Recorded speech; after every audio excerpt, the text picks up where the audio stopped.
Hi, class. Normally I like to have weekly comments, but it's the first week of class. What is there to talk about? What I thought I'd do is give you an overview and tell you a little bit about how to do some of these problems that might be new for some of you. But what it comes down to in this class is it actually covers the entire picture of project management. And there are four central parts to it. One is the theory, and this is what your book is about. And your quizzes actually come from the book. The book has a database of problems, so that's what you're going to get quizzed on. Yeah, I'll throw out a couple of problems in there and you'll be able to tell my problems, but that's what you need to do. And what is all this testing good for? Because you want to become certified. Right now, to be a project manager, employers look for certification. What is it like to be a project manager? What's the practice? And that's what all the story's about. And that's what the PT is about, to give you experience of what it's like to put a project together. And the campus class, I tend to tell a lot more stories because this is online and we have a limited amount of time. Now, the problems of PM, a lot of you think are, oh man, those are too hard. When do we go over this? PMs are about, you have enough knowledge, how do you apply it? You have a tool chest of things that you know. How can you do it to figure out how to solve problems? And the one thing I tell students, that these problems seem like they're really big, and they're really not. All the big problem is a bunch of little problems in different pieces. And so, maintain your discipline. And when you do something, don't think about how big it is or how hard it is, whatever. Pick a piece that you understand and do that piece.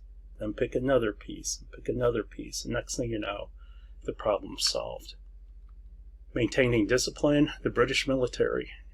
An example, at Islandwana, what happened is that the British Army, greatest in the world, 2,000 men with repeating rifles, with cannons, against 10,000 Zulus who had spears and canvas shields. And what happened? They got wiped out. They got wiped out because they didn't maintain their discipline.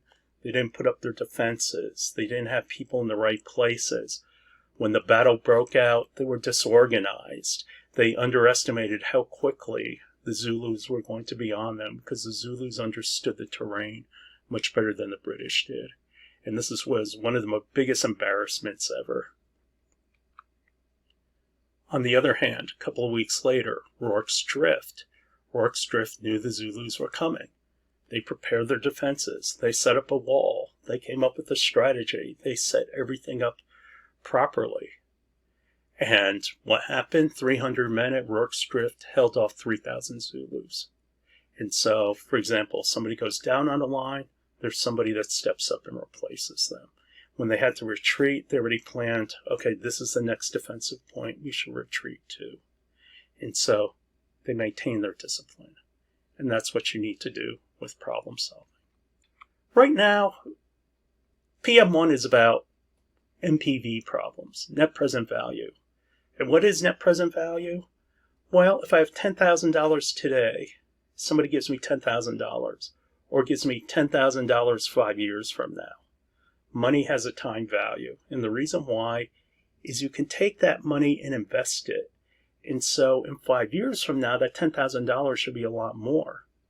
But if you don't invest it and just let it sit, then in effect you've lost money because it's only worth $10,000.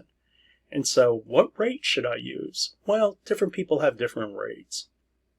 But what it comes down to is the Treasury bill rate is considered to be the risk-free rate.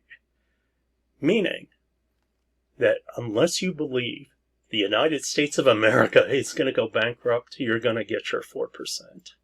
And so that's what the risk-free rate is currently, at least the long-term bond rate. Short-term, as you can imagine, the number is much smaller. So how do I figure out this net present value? It's only 3 variables. R, the rate we've already talked about. 2 is time. And 3 is the amount. One thing you'll notice is that my hand shakes sometimes. And the reason why is I have some nerve damage in it. Yeah, too much fisticuffs when I was younger. I told my wife I need a new hand. She said, "Where on earth are you going to get a new hand?" And I said, "The second-hand store?" Anyway, so once I have these three values, I just have to put it into this equation. A of n, and how much amount am I going to get that year? And that's why it's m, because it's dependent on what year. What is r? The rate that I use, and n is time. Now, as you can see, this grows exponentially, and that's why time value means so much, because if this is growing exponentially, it means the value of my money is dropping exponentially. Now, let's look at one of the problems. So you're given 5 different offers to pay off a car, and they tell you the rate is 10%. Okay, I need to know 3 things. I need to know R, I need to know time, and this is a typo, this is year 0, and I need to know A of n, the amount. So guess what? I can calculate all these. When I have multiples of these, I just need to figure out what the net present value is and just add them all up, and that tells me. So for example, in order to solve this, maintain your discipline. Take each offer one at a time, and then take each entry one at a time and solve it for net present value.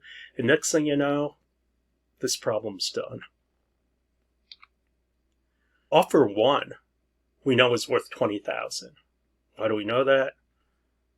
20,000, 1 plus 4%, raised to the 0 power, which means this is 1, so 20,000 is 20,000. That's how much offer 1 is going to cost me. What about offer 5? Again, 1 offer at a time. Yeah, I skipped to 5 because it's just more interesting. And 1 entry at a time. So it's year 0. We know the value is 0. Year 1, the value is 0. Year 2, the value is 2, 5,000. What is 5,000 in net present value? I know A of n is 5,000, 10% squared. And so the value is about $41.32. Now, what about year 3? Well, we're told in year 3 it's worth $10,000. So 10,000, 1 plus 10%, raised to the 3rd power, because it's year 3. And if we solve that, it comes out to be 7513. And we use the same process for year 4. They tell us it's 13,500. Raised to the 4th power comes out to be 9,220 approximately. We add it all up and it comes out to $20,866. So if I pay off the car this way, paying $5,000 a couple years from now, then $10,000, then $13,500, I'm going to end up paying this amount. That's how much I would pay today. Now, if we look at offer 1, that offer was to pay $20,000 right now. And so offer 1 is a better deal because offer 1 has a value of $20,000 and this has a value of $20,866. So all you have to do is repeat this process for the next 3 offers and figure out which one is the lowest. Now, what about the Shohei Ohtani question? You look at that and go, oh my God, 10 years of this and this. You can actually calculate it. You actually know enough. What do you need? I need time.